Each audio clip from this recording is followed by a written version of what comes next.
कस काय होणार भाऊ शेतकऱ्याची दिवाळी गोड. शेतकऱ्याची दिवाळी शेतातच पिकू राहिली. याच्यावरच आशा होती थोडीफार. फार मेहनत केली, पहिल्यांदाच केळी लागवड केली आणि हे दिवस आम्हाला पाहायला भेटले. पण जाऊ द्या, जे नशिबात राहिलं ते भेटल. दोष इथल्या व्यवस्थेला द्यावा, इथल्या प्रशासनाला द्यावा, का इथल्या व्यापाऱ्याला द्यावा, तेच कळत नाही. 100% माल इथं रेडी झालेला आहे, पण व्यापारी यायला तयार नाही आहे. 400-500 रुपयाने सुद्धा घ्यायला तयार नाही आहे केळी. होऊ शकता तुम्ही बघा, पूर्ण माल रेडी आहे बघा. अशी रेडी माल असा तुटून पडतोय खाली बघा.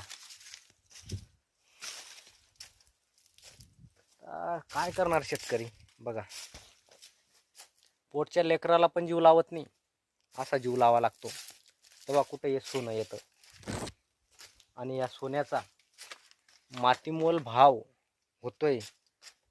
मातीमोल भाव द्यायला तयार आहे शेतकरी, पण तरी सुद्धा घ्यायला तयार नाही व्यापारी बघा. पूर्ण माल रेडी झालेला इथं. ऐन दिवाळीच्या तोंडावर शेतकऱ्यापुढं केळी बागायतदारांकडं मोठं संकट उभं राहिलेलं आहे. अक्षरशः घडं खाली पडून पिकण्याला सुरुवात झालेली आहे. होऊ शकतं तुम्ही. रेडी माल कितीक दिवस